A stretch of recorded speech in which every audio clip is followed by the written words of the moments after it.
नमस्कार सर्वांना, पुन्हा एकदा तुमचं सर्वांचं स्वागत आहे माझ्या या नवीन व्हिडिओमध्ये। हा माझा दुसरा व्हिडिओ आहे आणि तो मी भगवद्गीतेच्या दुसऱ्या अध्यायावरती करणार होते, परंतु मला खूप साऱ्या कमेंट्स आल्या की ताई सध्या मराठी मार्गशीर्ष महिना सुरू आहे, तर तुम्ही गुरुवारच्या लक्ष्मी व्रतेच्या कथेचा व्हिडिओ टाकता का। त्यामुळे हा व्हिडिओ मी श्री महालक्ष्मी व्रत कथेचा बनवला आहे। चला तर मग कथेला सुरुवात करूयात। श्री लक्ष्मीची कृपा आपल्यावर व्हावी, तिने आपल्या घरात सतत वास करावा, पैसा, शांती, समाधान घरात नांदावे म्हणून हे व्रत करतात। हे व्रत केल्याने मनातल्या सर्व इच्छा पूर्ण होतात। तर कथेला प्रारंभ करूयात। द्वापर युगातील गोष्ट। त्या काळी सौराष्ट्र देशामध्ये भद्रश्रवा नावाचा राजा राज्य करत होता। तो मोठा विद्वान व वेदांत जाणणारा होता। त्याच्या राणीचे नाव सुरतचंद्रिका असे होते। त्यांना 7 पुत्र व शांबाला नावाची एक कन्या होती। राजकन्या एके दिवशी आपल्या मैत्रिणीसह नगराबाहेरील उद्यानात विहार करीत असताना राजवाड्यामध्ये एक चमत्कारिक गोष्ट घडून आली। त्या दिवशी लक्ष्मीच्या मनात आले की आपण राजवाड्यात जाऊन सुरतचंद्रिका राणीस प्रजेच्या कल्याणासाठी लक्ष्मी व्रताची आठवण करून द्यावी।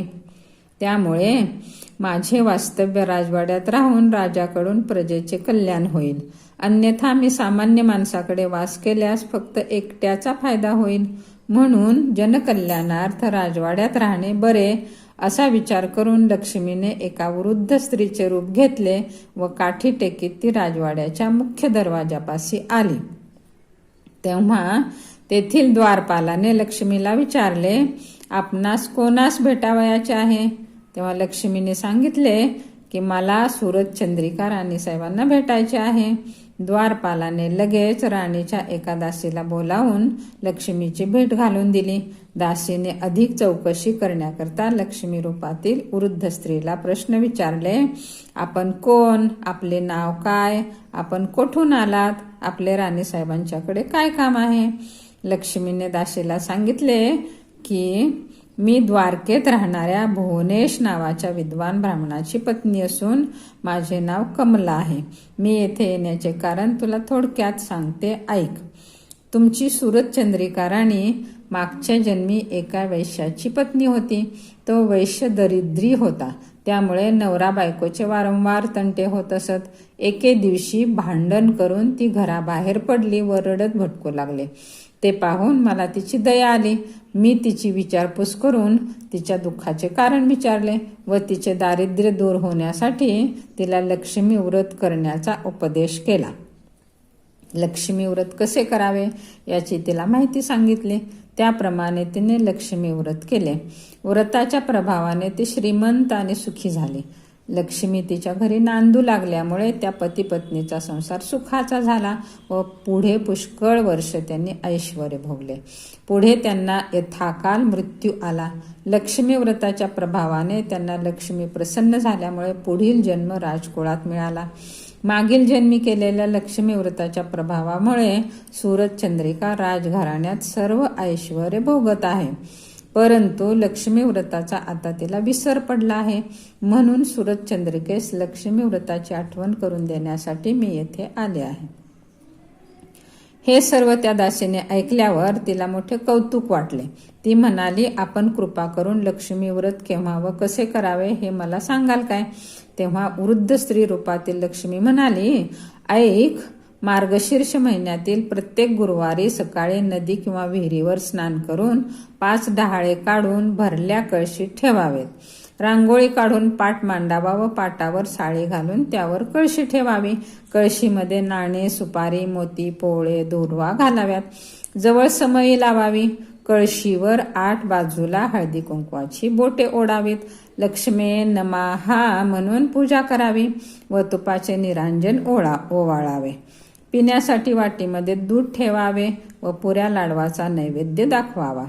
काही फळे ठेवावीत, पैसा सुपारी दक्षिणा विडा ठेवावा आणि आई लक्ष्मी अशीच येत जा, मुलाबाळांना सुखी ठेव, मला सौभाग्य दे, तुझी पूजा करून घे, सोन्या चांदीचा प्रकाश पडू दे, दूध दुभत्याची लय लूट होऊ दे, माझा नमस्कार तुला पोहोचू दे, तुझा आशीर्वाद मला मिळू दे, भरली घागर घरात राहू दे, तेल तुपाचा दिवा तुला दिसू दे, माझे बोल तू ऐकावे, तुझे बोल मी मानावे, हीच प्रार्थना अशी मनोभावे प्रार्थना करावी. सायंकाळी गायीची पूजा करावी, तिला पुरण वरणाचा नैवेद्य दाखवावा आणि आपण व्रतस्थ राहावे. रात्री जागर करावा, उन्हे दुने बोलू नये, सकाळी कळशीतील पाणी नदी किंवा विहिरीत सोडावे. 5 ढाळे 5 ठिकाणी टाकावेत आणि ज्या ठिकाणी पूजा केली असेल त्या ठिकाणी हळदी कुंकू वाहावे. अशा तऱ्हेने मार्गशीर्ष महिन्यातील हे व्रत 4 गुरुवारी करावे व आपल्या ऐपतीप्रमाणे दानधर्म करावा. हे सर्व लक्षात घेऊन व्रत कर, तुझे कल्याण होईल व तुला कोणी भक्तीने विचारल्यास या व्रताची माहिती सांग, अभक्तीने विचारल्यास या व्रताची माहिती सांगू नकोस. दासीने हे सर्व मन लावून ऐकून घेतले व नंतर त्या वृद्ध स्त्रीला म्हणाली, आजीबाई, मी तुमचा बराच वेळ घेऊन तुम्हाला थांबवले, याबद्दल मला क्षमा करा. आत जाऊन राणीसाहेबांना तुम्ही आल्याचे सांगते. त्याप्रमाणे दासीने राणी वशात जाऊन एक वृद्ध ब्राह्मण स्त्री भेटावयास आल्याचे राणीला सांगितले. सूरजचंद्रिका राणीला वैभवाचा मोठा गर्व झाला होता, त्यामुळे तिला दासीचा निरोप आवडला नाही व उलट राग आला. राणी उद्दाम झाली होती. ती रागाने बाहेर आली व त्या वृद्ध स्त्रीला म्हणाली, काय ग थेरडे, तू कशाला आलीस येथे? कोणी सोडले तुला येथवर? चल, चालती हो येथून. लक्ष्मी म्हणाली, दुष्टे, इतकी उन्मत्त कशाने झालीस? तुझे उद्दाम वर्तन पाहून मला क्षणभरही येथे राहावेसे वाटत नाही. आजचा दिवस लक्ष्मीचा असता तू माझी अवहेलना केलीस, त्याचे फळ तुला लवकरच मिळेल. असे म्हणून लक्ष्मी तेथून चालूही लागली. लक्ष्मी राजवाड्यातून रागाने बाहेर पडत असताना वाटेत श्यामबालेच्या दृष्टीस पडली. तेव्हा श्यामबालेने तिची आस्थेने विचारपूस केली. लक्ष्मीने राजवाड्यात घडलेली सर्व हकीकत तिला सांगितली, कारण श्यामबालेने तेथे राहू नये असे तिला वाटत होते. श्यामबालेने लक्ष्मीचे बोलणे शांतपणे व नम्रपणे ऐकून घेतले. त्याच दिवशी व्रतास आरंभ केला. मार्गशीर्ष महिन्यातील तो पहिलाच गुरुवार होता. लक्ष्मीच्या प्रसादाने श्यामबालेचा विवाह सिद्धेश्वर नामक राजाच्या मालाधर नामक राजपुत्राशी झाला व श्यामबाला पतिग्रही राजवैभवात नांदू लागली. इकडे लक्ष्मीचा कोप होऊन भद्रश्रवा राजाचे राज्य लयास गेले.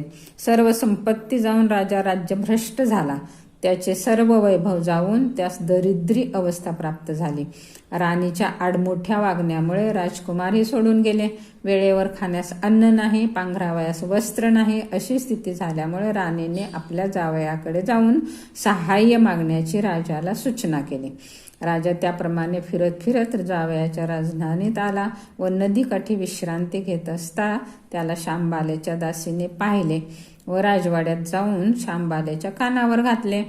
ते ऐकून श्यामबालेने आपल्या वडिलांना वस्त्रे भूषण व घोडा पाठवून मोठ्या आदराने बोलावून घेतले. त्यांचा आदर सत्कार करून घरचे वर्तमान विचारले.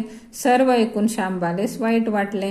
श्यामबालेने पित्याचा 4 दिवस पाहुणचार करून द्रव्य देऊन निरोप दिला. भद्रश्रवा राजा ते द्रव्याचे भांडे घेऊन घरी गेला आणि त्याने सूरजचंद्रिकेस ते दाखवताच त्याचे कोळसे झाले.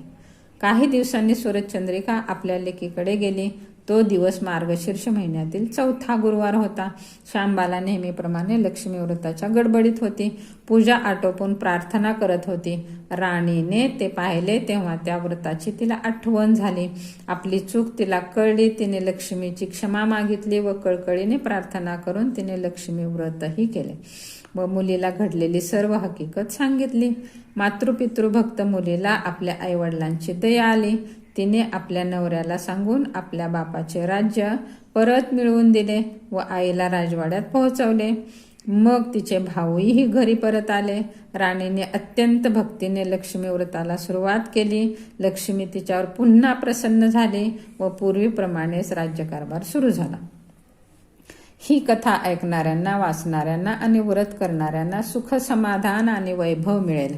वैभव मिळाल्यावर उतू नये, गर्वाने सर्वांना तुच्छ लेखू नये, दान धर्म विसरू नये, म्हणजे राजाराणी सुखी झाली तसे तुम्ही आम्ही सुखी होऊ.